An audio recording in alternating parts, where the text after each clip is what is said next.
Eu tributo honra e glória ao nome do Senhor e que a paz do Senhor esteja com os irmãos. Amém? Os irmãos podem sentar um momento. Eu quero agradecer a Deus pela bondade do Senhor, pela sua grandeza, pela sua grande misericórdia, por Deus permitir estar aqui com os irmãos para junto adorar o Senhor. Quantos vieram aqui para adorar a Deus? Levante a mão assim. Graças a Deus. Que nada possa impedir a tua adoração nessa noite. Quando saímos dos nossos lares e viemos para a igreja realmente adorar a Deus, nós saímos de posse de vitória. Amém? É muito gostoso quando a gente vê alguém de posse de vitória. Mas gostoso ainda é quando a vitória é nossa. E Deus tem uma vitória para você. Amém? Deus pode mudar a tua história, mudar teu cativeiro, e Deus pode te dar vitória. Eu quero, junto com vocês, ler a Bíblia Sagrada, a Palavra de Deus. Eu acredito que quando o pastor anunciou que eu ia estar aqui e falou algo do meu testemunho, eu acredito que vocês estavam esperando um pastor bem mais velho do que eu. Quando me viram, me acharam muito novinho. Mas eu não sou tão novinho como você está pensando, não. Eu recebi uma promessa de Deus. A promessa de Deus, ela é fiel e ela é verdadeira. Deus usou um vaso em profecia para mim e disse: meu filho, eu vou levar-te nos 4 cantos dessa terra. Durante um tempo tu não vai adoecer, e durante um tempo tu não vai envelhecer. E Deus tem cumprido com essa parte, porque Ele é fiel e é verdadeiro. Eu já viajei por 13 países. Já fui para a Alemanha, para o Japão, para a China, para os Estados Unidos, para Portugal. Viajei por 13 países. Eu nunca adoeci de doença nenhuma e nunca tive uma dor de cabeça. Estou agora com 43 anos. Tenho 12 anos que sou pastor e pregador do Evangelho de Cristo. Faço parte da Assembleia de Deus e pertenço à convenção da SEAD no estado do Rio de Janeiro. Tenho como pastor presidente o pastor Moisés Cecílio, da cidade de Silva Jardim, e tenho ganhado almas para o reino de Deus. Deus me trouxe e me tirou lá do inferno para ganhar alma para o seu reino. Muito jovem, irmão, muito jovem, eu fui um instrumento de Satanás. Com 16 anos de idade, eu fui comandante-chefe do alto escalão da magia negra. Com 16 anos de idade, eu passei pelo terreiro de Umbanda, Quimbanda, Candomblé, Vundum, feitiçaria. Eu cheguei ao grau 33, que se separa da maçonaria. Muitas pessoas acreditam que a maçonaria é apenas um meio de sociedade de empresário. Na verdade não é. Ela é comandada por Beuzebu e por Deus Gadu. É uma força satânica que o grau 33 é grau mestre. Na magia negra se separa e é o grau de desenvolvimento. O homem passa depois do grau 33 na magia negra, ele passa a ser baboê, baboá, baboliá e babalorixá. Homens que passam a ter diretamente contato com Satanás. O que eu vou mostrar aqui a vocês e eu vou falar são coisas fortes que podem mudar a história da tua vida. Com 16 anos de idade eu fui para a Bahia ser apresentado pela mãe menininha do Cantuá. Recebi o nome de Menininho do Inferno. Passei a ser o pai de santo mais novo do estado de Pernambuco, comandando 27 terreiros do alto escalão da magia negra. Passei a trabalhar para uma grande emissora de televisão. Passei a consagrar suas novelas e consagrar as suas minisséries. Novela que muitos crentes assistem e diz que não tem problema, não tem pecado, não tem mal. É uma arma muito poderosa nas mãos de Satanás. A mulher que assiste novela, ela tem 75% de chance de trair o marido. O diabo consegue entrar na sua mente, bloquear sua mente. Você já viu mulheres casadas que ela diz para as amigas que não sente mais nada pelo marido e ela não sabe como foi que ela perdeu o amor. Na verdade ela não perdeu o amor, apenas a mente dela está bloqueada por forças diabólicas através da novela que ela diz que não tem nenhum tipo de problema. A novela é uma arma muito satânica e poderosa. Passei a consagrar os desenhos, apresentei vários desenhos. O desenho é consagrado e apresentado a um Exum chamado Exumirim. É um demônio pequeno que bloqueia a mente da criança. A função desse demônio é transformar a criança em lésbica se for menina, em homem afeminado se for menino. Para você conhecer uma criança que está presa pelo Exumirim, você vai conhecer a característica dela. Você vai observar que ela não gosta de tomar banho. Ela apanha para tomar banho. Ela não gosta de escovar os dentes. Ela não gosta de ir à escola. A primeira coisa que ela gosta de fazer de manhã é ligar a televisão para assistir desenho. Essa criança está presa pelo Exumirim, o demônio que está trabalhando na mente dela para transformar ela em homem afeminado. Passei a fazer trabalho para político, artista, atores, pessoas famosas, que parecem ser pessoas boas, mas não são. São instrumento de Satanás. Aqui eu vou mostrar algumas fotos a vocês e vou estar transmitindo para vocês dos trabalhos que eu fiz para essas pessoas. Pessoas que parecem boas, irmão, mas são pessoas que não pensam duas vezes de matar alguém para poder ter riqueza e sucesso. Com 16 anos de idade, eu fui escravo de Satanás. Fiquei até os meus 21 anos de idade servindo a Satanás. Dos meus 7 anos até 21, aprendi toda a arte satânica da magia negra. Eu quero que vocês entendam, o pai de santo graduado na magia negra, ele não pode ler e nem escrever. Ele não sabe ler e nem sabe escrever. A Bíblia diz assim: conhecereis a verdade vos...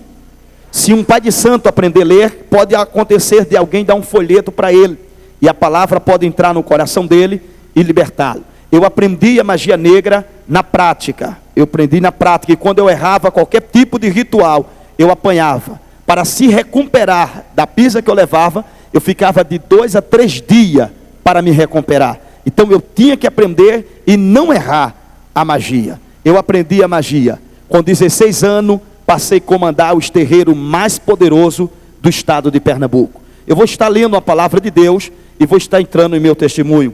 Mas primeiro eu quero que vocês se coloquem de pé para nós fazer uma oração ao Senhor depois da leitura. Abra a sua Bíblia comigo no livro de Lucas, capítulo de número 1, versículo de número 13. Eu quero agradecer a Deus pela vida do pastor Gilmar, que Deus o abençoe pelo espaço que o Senhor abriu para nós estar aqui fazendo a obra do Senhor. Deus abençoe o Senhor, a sua família, e que o seu ministério seja próspero e abençoado nessa terra. Deus abençoe também o pastor José Carlos, que foi através dele que eu conheci o pastor Gilmar. Deus abençoe todos vocês que vieram aqui adorar o Senhor. Lucas capítulo de número 1, versículo de número 13. Eu vou ler a primeira parte somente desse versículo, que diz assim: mas o anjo disse a Zacarias: não tema, porque a tua oração foi ouvida. Amém? Feche os seus olhos, coloque a mão no seu coração. Eu quero orar ao Senhor. Querido Deus, supremo e soberano Pai, diante da tua grandeza, diante da tua santidade, diante da tua magnificância, diante da tua glória, estou eu, teu servo, Senhor, na responsabilidade de ministrar o coração do teu povo a tua genuína, verdadeira e poderosa palavra. Que o teu Espírito Santo, que capacita o homem, venha me capacitar nessa noite mais uma vez, venha me usar como instrumento nesta noite mais uma vez. Senhor, que aquilo que fizeste em minha vida, transformando ela, Senhor, possa servir para o povo que aqui está como um alerta, uma edificação, e possa mudar a história de muitos. Eu te peço, Senhor, que o teu Espírito Santo me capacite apenas com a verdade, porque é a verdade que liberta o ser humano. Eu te peço que me dê a sabedoria para que eu possa usar os minutos que eu tenho, a hora que eu tenho, para que o teu nome seja glorificado. Derrame da tua glória, Senhor, derrame do teu poder. Meu Deus, se porventura existe pessoas aqui no nosso meio que carrega em seu corpo qualquer tipo de deficiência e os médicos dizem que não tem jeito, eu te peço que nesta noite coloque as tuas mãos, Senhor, e venha fazer um milagre, e essa pessoa venha sair daqui curada para a glória do teu nome. Se existe, meu Deus, pessoas aqui no nosso meio que traz em seu sangue qualquer tipo de doença, eu te peço agora, troca esse sangue e coloca um sangue novo. Meu Deus, pessoas aqui que tem problema impossível, Senhor, aos seus olhos parece impossível, mas para ti é possível. Venha fazer um milagre nesta noite. Meu Deus, eu te peço que o teu Shekinah seja revelado nesta noite, neste lugar, em nome de Jesus. Quem concorda, diga amém. Pode sentar.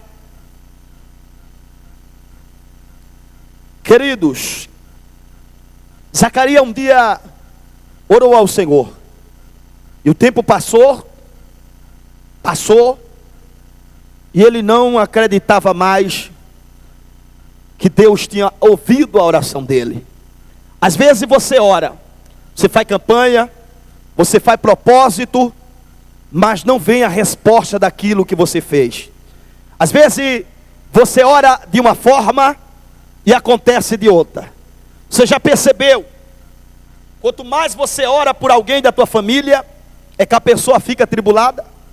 Quanto mais você ora pela parar de beber, é aí que ela bebe. Quanto mais você ora pela parar de usar droga, é aí que ela usa. Aí você não consegue entender. Você não consegue compreender. Mas eu quero dizer a você, Deus está ouvindo a tua oração. Teu parente não vai morrer não. A droga não vai matar, o álcool não vai matar, porque ele está debaixo de oração. Deus vai preparar o coração de pedra dele e vai colocar um coração de carne. E vai fazer algo sobrenatural na vida daquele que você tem apresentado. Deus ouviu sua oração. Algumas pessoas desistem, não ora mais. Por quê? Não acredita na vitória. Eu vou estar contando algo aqui a você, de uma mulher que acreditou que a promessa de Deus se cumpriria em sua vida. Ainda a família, os amigos, dizendo que nunca ia acontecer, ela acreditou no milagre, e o milagre aconteceu. Deus quer que você acredite, meu irmão. Deus quer que você creia que a tua história vai mudar. Aqui nessa noite, tem várias pessoas aqui que já foram muito bem financeiramente, mas depois que entraram para a igreja, parece que tudo está dando ao contrário. Já perdeu isso, perdeu aquilo. Da vez de ganhar, está perdendo. Escute com atenção. Deus está tirando o pouquinho que você tem, porque Ele vai dar o muito que Ele quer te dar. Quando você pensar que tudo está acabado, Jeová vai chegar com vitória na tua vida. Aqueles que estão olhando a tua vida e estão vendo tu indo de água abaixo, eles vão se assustar e vão pensar até mesmo que tu estás roubando, porque a bênção do Senhor, ela está para chegar em tuas mãos. Deus está te vendo, Ele ouviu tua oração, Ele está contemplando o que você está passando, a humilhação que você está passando, mas continue firme, porque a tua vitória já está chegando, a tua vitória já está pertinho, e o nome do Senhor vai ser glorificado. Se prepare, para uma grande surpresa de Deus na sua vida, porque Deus não escolheu você para ser derrotado ou derrotada, não. Deus te escolheu para ser mais do que vencedor, e Ele tem algo para te dar, algo tão grande que até o diabo vai se assustar. Abracala supri derebitria, labacomim diobloque a sé, deremurgidácia. Deus está mandando você estender a mão, estenda a sua mão.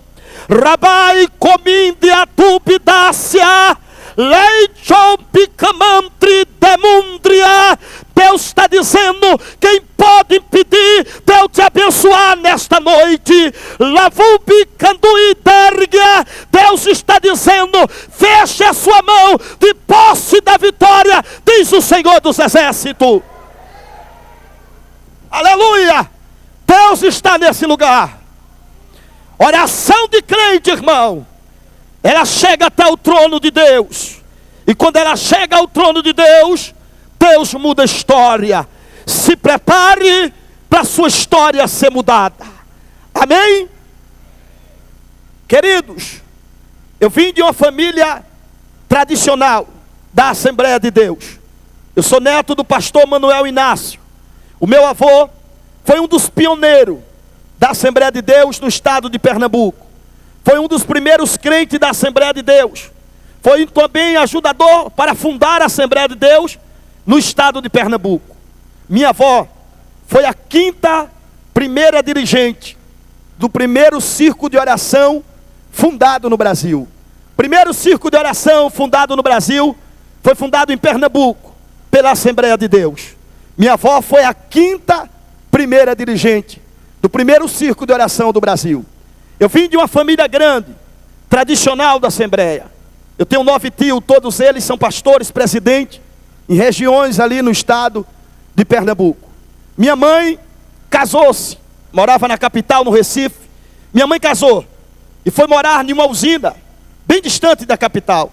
Uma usina chamada Usina Caxangá. Ali minha mãe teve 5 filhos e teve 6 filhas.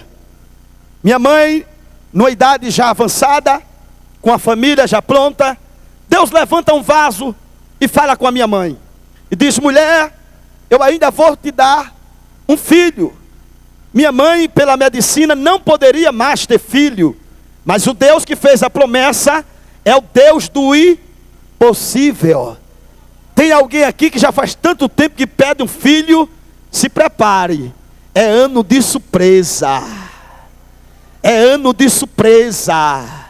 Já fez tratamento de lá, tratamento de cá. Lebecabandarga. A Jeová está dizendo para você: eu vou pôr minhas mãos. Estou tratando você agora. Lebe tribicobinda. Sinta o toque das minhas mãos. Reborgimindo competerebintria. Te darei reblóbia comontria. Lemíndia sé. Coloca semente este ano no teu ventre, diz o Senhor dos Exércitos. Aleluia. Deus está aqui, irmão. Escute, eu não sou canal. Você já viu o pregador que é canal? Eu não sou. Canal é criado pelo governo e pelas prefeituras para desviar lagos e rios. Eu sou rio. O rio é guiado pelo Espírito de Deus. Aonde Deus mandar, eu vou. Eu estou aqui para contar o testemunho. Mas o que Deus mandar falar, eu vou falar. Amém? Deus usou vaso para falar com a minha mãe, vários vasos. Minha mãe ficou grávida de mim na sua velhice. 68, minha mãe me teve. Mas no círculo de oração que a minha mãe dirigia, Deus levantou um vaso para falar com ela quando ela estava grávida. E disse a ela: mulher, dentro do teu ventre tem um varão. Esse varão é escolhido por mim. Ele vai crescer. E ele vai ser um pregador da minha palavra. E você não se preocupe, porque eu, Deus, vou cuidar dele. Minha mãe recebeu aquela mensagem profética e guardou com ela. Mas era muito fácil, irmão, profetizar para uma mulher que é dirigente de um dos maiores círculos de oração do Nordeste. A mulher tem 5 filhos, quase todos pastores. Os tios, irmãos, tudo pastores. Uma família evangélica. Nasceria mais uma criança que ia ser criada no evangelho e tornar-se-ia um pastor.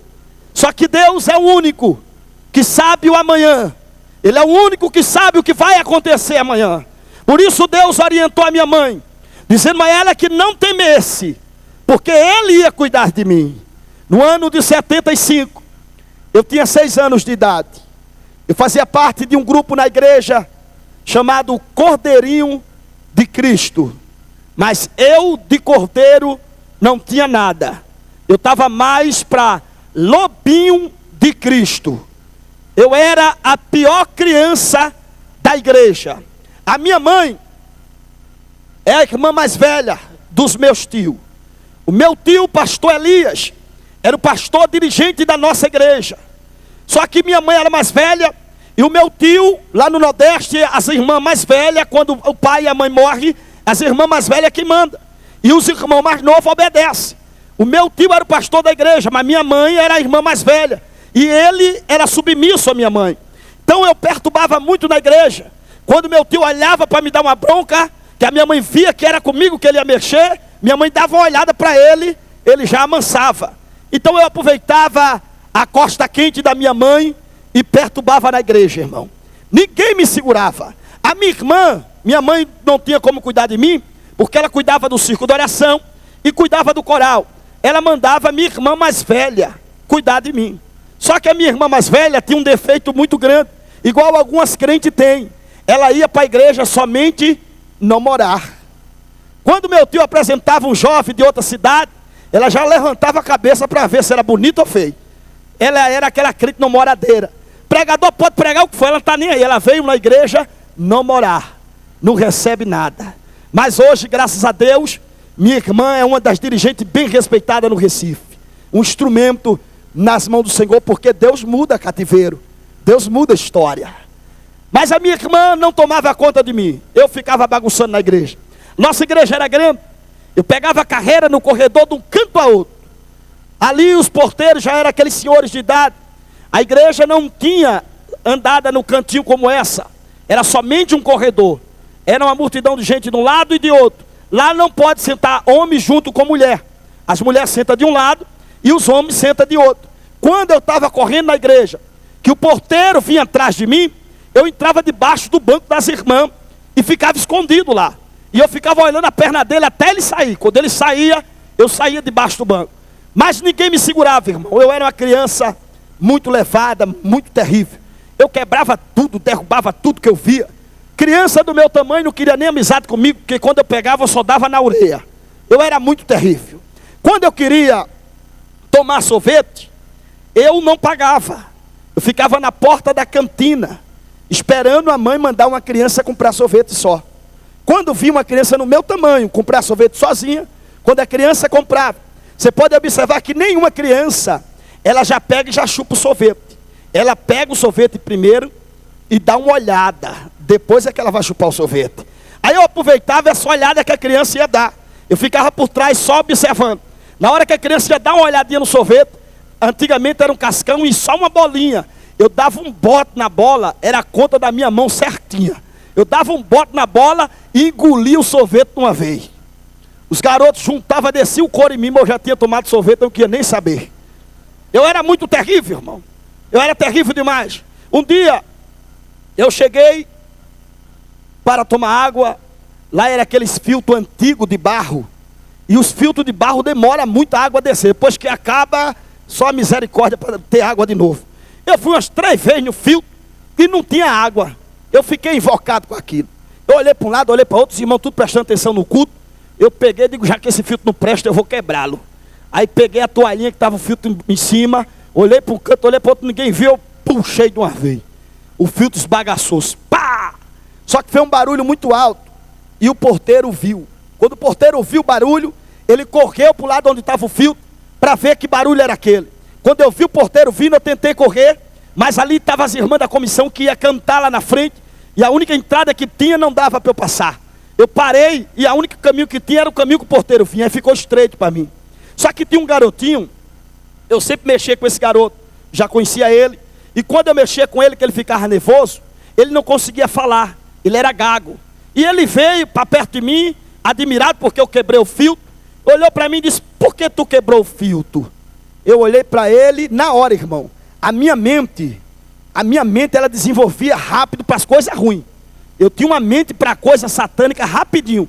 Na hora que ele perguntou porque eu quebrei o filtro, eu olhei para a cara dele e disse, é o quê? Tu quebra o filtro e diz que é eu? Aí ele olhou para mim e disse, aí já começou a gaguejar, disse, não, foi eu não. Eu digo, foi você sim. E o porteiro está vindo aí. Aí ele ficou nervoso, começou a ficar todo vermelho. Eu sabia que dali não saía mais nada. O porteiro chegou e disse, quem foi que quebrou o filtro? Nervoso, brabo. Aí eu olhei e disse, ele aí. Aí ele olhou para o porteiro, querendo dizer ao porteiro que não foi ele. O porteiro disse, foi ele? Eu disse, foi. O porteiro pegou ele pela orelha e disse, vem cá. Eu disse, leva e desce o couro nele. Coitadinho do gago. Eu acho que quando veio falar, eu acho que apanhou tanto, meu Deus, que só a misericórdia. E eu saí fora, irmão. Eu era muito terrível, irmão. Terrível demais. Mas os meus dias de terrível estavam para se acabar. Deus mandou um porteiro para a nossa igreja diferente. Que na igreja tem 2 tipos de porteiro. Tem o porteiro padeciço e tem o porteiro zeloso. Porteiro padeciço é aquele que fica na porta assim, ó, braço cruzado e perna balançando. A criança pula, corre, derruba, grita, briga, faz tudo na igreja, ele está lá assim, ó. Pastor na agonia para ele pegar a criança, ele está lá assim. Pastor olha para ele e diz, pega o menino aí, rapaz. Ele diz, mas cadê ele? Esse é o porteiro Padre Cício. Agora tem o porteiro zeloso. Porteiro zeloso é aquele que fica atento na igreja. Ele vai num lado, vai em outro. Criança correu, ele já pega, já manda a criança parar. Criança está brigando, ele já desaparta ali, dá umas broncas, chama atenção. Criança quer bagunçar demais, ele já segura a criança, leva para o pai ou para a mãe segurar. Porteiro zeloso, ele está atento na igreja. Agora tem a criança que ela é bagunceira ao extremo. Essa criança, ninguém segura. Ela não respeita pai, não respeita mãe, não respeita porteiro, não respeita ninguém. Aí para essa criança, que é bagunceira ao extremo, o porteiro zeloso tem um dom especial. Não sei se é conhecido aqui. É muito conhecido esse dom lá em Recife pelos porteiros de lá. É um dom chamado o dom do beliscão santo. Não sei se vocês conhecem. Onde a criança é muito bagunceira, que ninguém segura ela, o porteiro zeloso pega o terno, porque isso dá cadeia, joga por cima da criança, para ninguém ver o movimento, e leva a mão por trás do terno, e dá o beliscão santo. Ele é tipo um nó assim, aí junta a mão, dá um nó assim, aqui chega a dar um grito, ai, mas no instante saqueta, irmão. Para de correr, para de bagunçar, para no instante, fica um santo na igreja. Deus mandou um porteiro desse, sargento aposentado da polícia militar. O cabo era acostumado a derrubar touro, brabo que só que ele já era um senhor de idade, mas ele era bravo, irmão, bravo. Quando as irmãs estavam conversando assim que ele via, ele chegava bem quietinho e olhava para a cara das irmãs e dizia, aqui é teatro. As irmãs ficavam morrendo de vergonha. Bêbado, você já viu que os bêbados gostam de entrar nas igrejas para bagunçar? Lá na nossa igreja não entrava não, para bagunçar não, entrava para assistir o culto. Quando ele percebia que a pessoa estava bêbado, ia entrar na igreja, ele já se aproximava do bêbado, dava a mão ao bêbado, o bêbado pensava que era normal e ia cumprimentar ele. Quando dava a mão a ele, ele segurava, travava a mão do bêbado, puxava o bêbado, ele era grandão, puxava o bêbado para o cantinho assim para ninguém ver e não se escandalizar, levava para o cantinho da parede, dizia bem no ouvido do bêbado, dizia, ó meu irmão, se tu veio aqui bagunçar na igreja, tu vai se ferrar. Eu vou te levar lá para o porão da igreja e vou quebrar teus dentes todinho. O bêbado dizia, tu é doido, rapaz, eu vim foi dar glória a Deus. No instante se ajeitava, irmão. Com ele era terrível. Eu toda vez desafiava o porteiro da igreja. Ele ficava no canto me vendo, correndo no corredor, doido para me pegar, mas ele era velhinho. E eu passava, ele não conseguia me pegar. Esse porteiro veio, ficou lá na portaria. E eu nunca tinha visto ele lá. Eu fui correr como eu tinha costume de correr. Quando eu fui correr no corredor, ele estava assim, parado. Eu pensei que ele não ia fazer nada. Quando eu fui passando perto dele, ele mandou a mão em mim, rapidinho me segurou. Me levantou, mas me deu um chacoalhão que quase quebra meu pescoço. Quando me desceu, ele olhou para mim e disse, olha, seu cabra sem vergonha. Se eu pegar você correndo aqui, você vai apanhar. Você tenha cuidado, porque eu estou de olho em você. Eu digo, oxe, mas o senhor nem me conhece. Ele disse, mas eu sei sua fama. Comigo aqui você vai se arrebentar. Você está pensando que o seu pai é dono da igreja? Você está pensando que a sua mãe é dona da igreja? Quem é dono da igreja aqui é Jesus. Comigo você se arrebenta. Irmão, fiquei com medo desse homem. Esse homem era brabo, que era terrível. Mas eu continuei bagunçando, correndo. Só que no culto dele eu saía fora dele. Mas um dia, meu tio passou uma doutrina para a igreja, lá no Nordeste. A gente ainda usa doutrina e costume.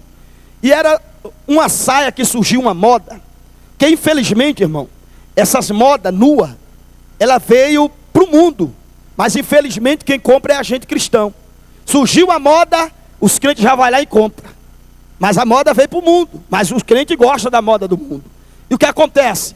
Essa saia era uma saia muito escandalosa. E o meu tio foi no Recife e viu essa saia lá. E viu que algumas irmãs de igreja estavam usando. E o meu tio ignorou aquilo e proibiu na nossa igreja. Meu tio disse, olha, surgiu uma moda de uma saia aí. E eu não quero que nenhuma das moças dessa igreja use. Se usar, vai ficar disciplinado. E nenhuma das irmãs, se usar, vai ficar em disciplina. Aí quando meu tio deu a doutrina, ele disse o nome da saia. Fez um gesto com a saia do jeito que era ela. E disse, o nome da saia é Deus queira que não caia. Se eu pegar alguém usando aqui, vai ficar em disciplina. Quando ele terminou de falar, Eu me levantei e disse, eu vou ser o fiscal. Aí já fui logo no banco das irmãs. Fui de banco em banco, olhando se tinha alguma irmã com a saia. Aí nenhuma irmã estava com a saia. Voltei, foi no banco da mocidade. Procurei no banco da mocidade, nenhuma das mocidades estava com a saia. E eu fiquei lá sentado. De repente levanta uma moça, ficou constrangida, da forma que o meu tio falou. E quando aquela moça se levantou, eu olhei assim direitinho, eu digo, oxe, é a saia. Mas que bicha desobediente. Meu tio acabou de dizer que não pode usar saia e ela está usando. Ah, vou tirar a saia dela. Aí já resolvi tirar a saia dela. Mas tudo que eu fazia, irmão, era com confirmação. Para ir no banheiro tinha que entrar no corredor. Para ir embora tinha que entrar no corredor. Para beber água tinha que entrar no corredor. Tudo que fosse fazer na igreja tinha que entrar no corredor. E a minha confirmação era essa. Se ela entrar no corredor, está confirmado. Para tirar a saia. Ela entrou no corredor. Quando ela entrou no corredor, eu disse, confirmou. Está confirmado. Aí quando ela foi, eu esperei ela pegar uma certa distância para eu pegar carreira. Quando ela pegou uma certa distância, eu peguei carreira. Peguei carreira e me aproximei dela. Quando eu levei a mão na saia dela, ela mandou a mão para segurar a minha, mas não deu tempo. Deus queira que não caia, caiu. Só que Deus deu um livramento a ela. Lá no Nordeste, as moças de lá, elas usam uma outra saia por baixo. Em alguns lugares chama saiote. Em Pernambuco chama nágua.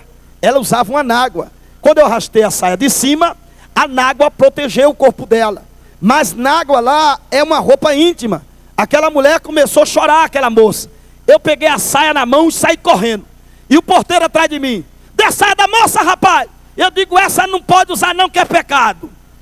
Aí corri, me tranquei no banheiro e ele, a saia da moça. Aí eu, pecado. Aí peguei a saia, enrolei, botei sabão nela, empurrei no banheiro até a saia descer. Quando a saia desceu, porteiro, a saia, a moça está chorando. Eu digo, essa ela não usa mais nunca. A água levou a saia. Eu saí dali. Quando eu saí de dentro do banheiro, dei um chapéu lá no porteiro, mas o porteiro era esperto. Ele estava de olho em mim. Eu dei um vacilo. A mocidade lá no Nordeste, quando vai cantar, elas vêm um grupo todinho para frente, fica cantando e os bancos ficam vazios. Aí o banco ficou vazio e eu vi muito banco, eu digo, eu vou contar quantos bancos tem. Mas não é contar de dedo não, irmão, contar em cima, pulando de banco em banco. Aí subi em cima do banco e fui pulando, contando de um, aí fui pulando. O porteiro foi bem caladinho e ficou no último banco me esperando. Quando eu pulei no último banco, ele deu um grito que eu quase caí do banco, irmão. Ele gritou, disse, oxente, o que é? Ele disse, seu cabra, sem vergonha, você não tem jeito não. Desça daí, rapaz. Aí eu com medo dele, já desci, já ia me embora para o outro lado dele, disse, vem cá, a gente precisa conversar. Aí eu voltei, ele disse, me dê a sua mão. Eu dei a mão a ele, ele juntou meus dedos um no outro. Já viu quando a pessoa aperta os dedos assim, dá uma dor terrível? Pegou meus dedos assim, juntou um no outro, eu disse, oxe, vai quebrar minha mão, é? Ele disse, cala a boca. Eu disse, olhe, eu tenho pai e eu tenho mãe. Ele disse, mas nem parece. Vamos conversar? Me levou para o quartinho, irmão.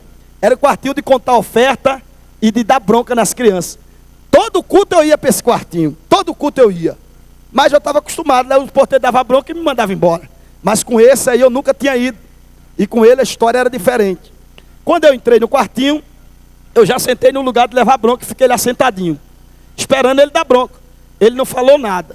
Foi lá na cortina da porta e fechou a cortina. Aí eu estranhei. Eu digo, oxe, vou ficar aqui sozinho com ele nada. Aí me levantei já para sair. Aí quando eu fui sair na porta, ele olhou, você vai para onde? Eu digo, por que você está fechando a cortina? Aí ele olhou para mim bem sério, eu baixei a cabeça. Quando eu baixei a cabeça, ele me deu uma chapuletada na orelha. Foi pai, eu no chão bem. Lá não tem moleza não, irmão. Mas pastor, lá eles fazem isso, é. Já viu aquela mãe folgada que o filho tem que bagunçar, tem que fazer o que quer? Vai lá, leva para lá. Leva ele para lá que ele vai apanhar. E se você chiar, apanha também. Tem umas irmãs da comissão, ó, que não dá moleza não. Deu uma chapuletada na minha orelha que eu caí. Quando eu me levantei chorando, ele disse, cala a boca. Eu digo, oxê, e apanha e tem que ficar calado, é? Disse, cala a boca, seu sujeito. Aí chegou, pegou na minha orelha, se deu um apertão e disse assim no meu ouvido, olhe, se você voltar a bagunçar aqui, do jeito que você está bagunçando, eu vou quebrar seu braço e vou arrancar suas duas pernas. Eu digo, danou-se. Ele disse, agora vá sentar, fique quieto que eu vou estar olhando você toda hora. Irmão, aí eu fiquei com medo de verdade. Sentei, fiquei bem quietinho. Aí um garoto olhou para mim, a orelha toda vermelha, disse: oxe, tua orelha é vermelha. Eu disse: alguém está falando mal de mim. Era o puxão que eu levei. Aí ele ficava, irmão, andando e olhando se eu estava quieto. Aí quando eu via ele de longe, a nossa igreja era muito grande, em cima tinha 3 galerias. Aí quando eu via ele de longe, aí eu já levantava, eu via que era ele, eu fechava um olho, e levantava a mão e ficava assim: aleluia, para poder enganar ele. Aí ele passava direto. Toda vez que eu via, eu aleluia, para que ele fosse embora. O meu tio escalou ele na portaria na terça e na sexta-feira. Ele era o porteiro da igreja. Toda terça e toda sexta. Passou um mês, minha mãe estranhou, porque os outros cultos eu continuava bagunçando. Minha mãe chegou para mim e disse: meu filho, por que na terça e na sexta você fica tão comportado na igreja e os outros cultos você bagunça muito? Eu disse: ah, mãe, é porque terça e sexta é o culto que eu mais gosto. Mas não era, irmão, é que quando eu entrando na igreja, ele já olhava para mim fazendo assim: cuidado, viu? Eu, beleza. Você já viu um provérbio que diz que o remédio de um doido é outro na porta? Esse era meu remédio. No instante eu me ajeitei. Mas eu ainda era terrível, irmão. Ninguém me segurava, não. Se eu for falar o que eu fazia aqui, vocês vão ficar aqui a noite inteira rindo. Um dia meu tio chegou com Fusca lá na usina, ninguém tinha carro. Eu disse: tio, deixa eu andar nesse carro, meu senhor. Ele disse: não, vai entrar aqui dentro, não, tu vai quebrar tudo. Não deixou. Eu peguei uma corda, amarrei o motor do Fusca, amarrei de pé de manga, coloquei um monte de folha para ele não ver a corda. Quando meu tio saiu, o motor ficou. Era parada dura, irmão. Era parada dura. Graças a Deus que eu nunca vi uma criança igual eu. Apesar que eu fui aqui na cidade de Ubá, tinha um meio parecido comigo.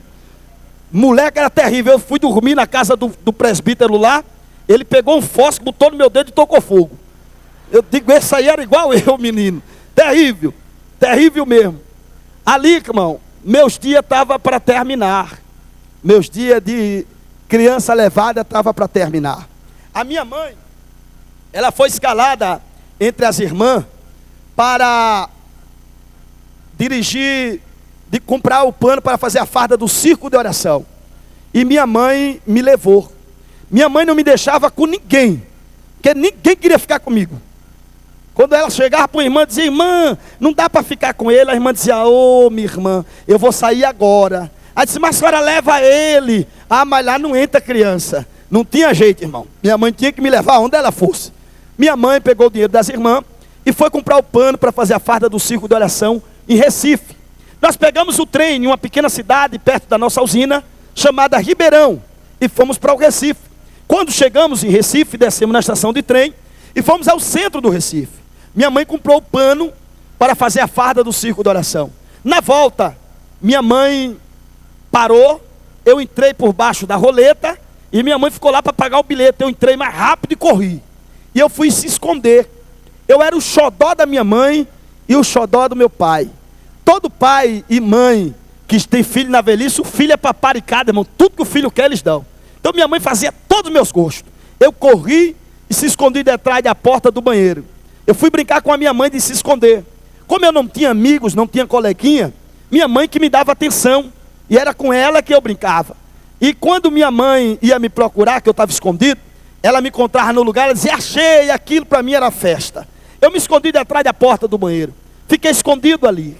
Uma brincadeira que custou a minha infância, custou a minha adolescência, custou uma parte da minha vida. Brincadeira, irmão, que custa muito caro. Tem pessoas que brincam de ser crente. Não brinque não. Com Deus ninguém brinca, irmão. Deus não é brincadeira. Se você pensa que você está brincando, você vai cair do cavalo. Com Deus as coisas sérias. Brincadeira que custa muitas das vezes vida. Custou uma parte da minha vida. Fiquei lá escondidinho detrás da porta do banheiro, esperando minha mãe abrir a porta. O trem parou. Começou dando sinal avisando que ia embora para a nossa cidade. Minha mãe não sabia onde eu estava. Minha mãe ficou aperreada, porque o trem já estava avisando que ia embora. De repente saiu um garoto de dentro do trem. Quando aquele garoto saiu de dentro do trem, ele confundiu minha mãe. Aquele garoto usava uma roupa igual à roupa que eu estava usando. Eu estava com uma camiseta preta e um short vermelho. Aquele garoto estava com a camiseta azul escura e um short também vermelho. Só que ele usava um tênis que eu também estava usando. Só que na época, em Pernambuco, todo garoto usava esse tênis. Era um tênisinho bom e barato. Era um tênisinho chamado Conga. Era um tênisinho azul e branco. Quem conhece o Conga aqui? Muita gente. Então o Conga passou por aqui, por Minas Gerais. Quando minha mãe viu aquele garoto, no coração dela, ela tinha certeza que era eu. O garoto correu e entrou dentro do trem. Minha mãe correu atrás dele e também entrou dentro do trem. O trem fechou as portas e foi embora. E levou minha mãe. A pessoa mais importante da minha vida. Eu perdi por causa de uma brincadeira. A mãe, irmão, é o único ser na terra que ela tem coragem de dar a vida dela pelo filho. É a mãe. O pai ama, mas não ama igual a mãe. O marido ama, mas não ama igual a mãe. A mãe perdoa, a mãe ama de verdade. Se for preciso, ela fica com fome para ver o seu filho comer. Você sabe por quê? Tem genro que não gosta de sogra. Sabe por quê? Porque ele não é um bom esposo. Todo bom esposo não tem sogra, tem mãe. Quando o homem é um bom esposo, a mãe, a sogra, ela trata ele melhor do que trata a filha dela. Quando ele diz que vai para a casa dela, ela diz: olha, eu vou fazer aquele bolo que você gosta. Tudo que ele gosta, a mãe faz, a sogra faz. Por quê? Ela sabe que a filha está sendo bem cuidada. A mãe, ela é muito protetora, irmão. Quando a mãe vê, os filhos vão lá visitar. Vai o genro e a filha visitar a sogra. Chega lá o genro. Um Nike, calça jeans da cara, jaquetona bem importada, da caríssima. Aí vai a coitadinha da filha dela, com a chinelinha de dedo, aquela saia da Sulanca de 3 por 99 e aquela camisinha 2 por R$2. Aí a mãe dá uma olhada assim e o caba todo pintoso. A mãe desse filho está acabando com a coitada da minha filha. A mãe vê, irmão, ela fica revoltada. Ela dá vontade de pegar uma panela de pressão e na cabeça dele, pum! Agora quando a mãe vê a filha chegando bonita, cheirosa, toda arrumada, com um sorrisão lá, ela nem abraça a filha, ela dá logo um abraço no genro e diz: meu filho. Ela está querendo dizer assim: que bom que você está cuidando da minha filha. A mãe, ela é protetora. E só sabe o valor de uma mãe quem perdeu a sua. Tem muita gente aqui que não tem dado ouvido à mãe. A mãe diz: minha filha, sujeito não presta, você diz: presta. Quando estiver passando fome, você vai dizer: bem que a minha mãe falou. A mãe sabe, irmão, o instinto da mãe é muito forte. Tem mulher que casou com um caba preguiçoso, mas a mãe avisou que o sujeito era. Ele não arrumou emprego ainda, ele se acorda meio-dia para ir atrás de emprego. Vai arrumar emprego aonde, meio-dia? Os donos da empresa estão almoçando essa hora. A mãe Deus revela para a mãe, mas ela não acredita. Cuidado, minha filha. Sua mãe é um dom de Deus. Valorize ela. Dê ouvido às suas palavras. A Bíblia diz que filho que obedece pai e mãe é prósperos na terra. A obediência aos pais é coisa muito importante. A minha mãe foi levada pelo aquele trem. Eu olhei quando saí de dentro do banheiro. Eu fiquei parado chorando. Tinha um segurança, eu poderia chegar para ele e dizer: moço, a minha mãe foi no trem. Só que a minha mãe tinha dito para mim que não era para eu dar confiança a ninguém em Recife, que o povo de lá era muito violento.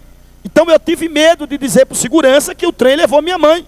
Eu fiquei quietinho, esperando a minha mãe voltar do trem para me buscar.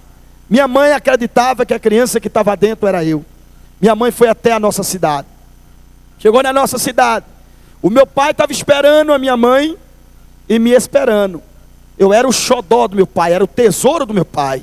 Quando a minha mãe desce do trem chorando, o meu pai está com um saquinho de pipoca lá na época. Era uma pipoquinha chamada Pipoca Carlito. Meu pai está com um saquinho de pipoca me esperando. Quando a minha mãe desce chorando, meu pai chega para ela e diz: cadê meu filho? Minha mãe diz: eu perdi a criança. Meu pai, em desespero, corre com ela, vai na nossa casa, pega uma foto minha e dele, vai na prefeitura, conversa com o prefeito libera um carro e o meu pai volta para Recife. Quando meu pai chega lá em Recife, lá na estação, eu já não estou mais, estou andando lá por perto. Meu pai e minha mãe ficam me procurando, eles não me encontram. Meu pai e minha mãe ficam durante 3 dias me procurando, eles não me encontram. Depois dos 3 dias, o dinheiro do meu pai não dá mais para pagar hotel, só dá dinheiro agora para voltar, pagar a gasolina. Meu pai fica em desespero, e pela primeira vez, minha mãe vê meu pai chorar. Quando minha mãe vê meu pai chorar, ela diz para ele: nego, não se preocupa não, meu filho tem promessa de Deus, alguém vai encontrar o meu filho e vai trazer ele de volta. Meu pai disse: essa conversa é velha, meu filho está numa das cidades mais violentas do Brasil, com certeza alguém já pegou ele, alguém já sequestrou ele, já fez alguma coisa com ele, ou até mesmo matou. Meu filho com certeza não vai aparecer mais. Minha mãe disse: não, nego, ele tem promessa, ele vai aparecer sim. Meu pai estava revoltado e disse: olha, eu estou cheio desse negócio de promessa. A partir de hoje, você não é mais a minha esposa. A partir de hoje a gente se separa. Naquele dia meu pai se separou da minha mãe. Ele pegou a carteira da igreja e rasgou. E disse: a partir de hoje, eu também não sou mais crente. Revoltado, meu pai não quis mais ser crente. Meu pai voltou para nossa casa. Ele entrou em depressão. Minha mãe conta que meu pai gritava de noite no quarto. Ele ruava de madrugada, chorando. E gritava o nome da minha mãe, chamando ela de assassina. E dizia: você matou meu filho. Meu pai entrou em depressão, irmão. Ele não conseguia mais trabalhar. Ele não queria mais tomar banho. A barba cresceu, o cabelo cresceu. Seu corpo começou a feder porque ele tomava banho de vez em quando. Começou a emagrecer porque também não comia. Os meus irmãos mais velhos culparam a minha mãe. Disseram: mãe, para que a senhora foi levar aquele menino? Só sabia que o menino é danado, ninguém segura ele. Todo mundo culpou minha mãe. A minha mãe contava agora com as irmãs do círculo de oração que ela dirigia. A minha mãe era aplaudida, irmão. Minha mãe era profeta. Deus revelava a minha mãe, ela descia do altar e ia buscar a pessoa na banca. Coisa tremenda Deus fazia através da minha mãe. As irmãs, quando não conheciam a minha mãe, que outra apresentava, diziam: é aquela ali que é o vaso, é aquela que é o profeta. É uma coisa que eu entendo nisso, é que quando estamos na benção, nós somos aplaudidos. Mas quando estamos na prova, aqueles que nos aplaudem, são eles que nos crucificam. Quando estamos tudo bem, você já percebeu? Quando você está com um bom emprego, sempre fazendo uma festinha em casa, um churrasquinho, convidando os amigos, todo mundo está do teu lado. Você vê quando as amigas ligam de: oi querida, tudo bem? É tanta coisa, é querida para lá, é querida para cá, é amada, é não sei o quê. Mas quando estamos na prova, o telefone não toca de jeito nenhum. E quando a gente liga para os amigos, que ele vê o número, ele diz: oxe, eu vou atender nada, isso aqui é para pedir dinheiro emprestado. Mas quem está te desprezando vai ver o que Deus vai fazer na tua vida. Eles vão voltar a comer carne na tua casa, porque Jeová está abrindo as portas para você. Minha mãe contava agora com as irmãs. Quando a minha mãe foi dirigir o círculo de oração, aquela multidão de gente ali estava. Minha mãe viu as companheiras que ficavam do lado, comentando: aquele menino dela é muito danado, eu acho que ela que deixar ele para lá e pensar, ele está livre daquele menino. Que menina tentada. Aí começaram a falar de mim e falar que a minha mãe quis me perder. Aquilo começou a magoar muito a minha mãe. Ela tentou dirigir o círculo de oração por 3 vezes, e todas as 3 vezes ela ouvia comentário das irmãs. Aquilo chateou ela. A minha mãe entregou o círculo de oração.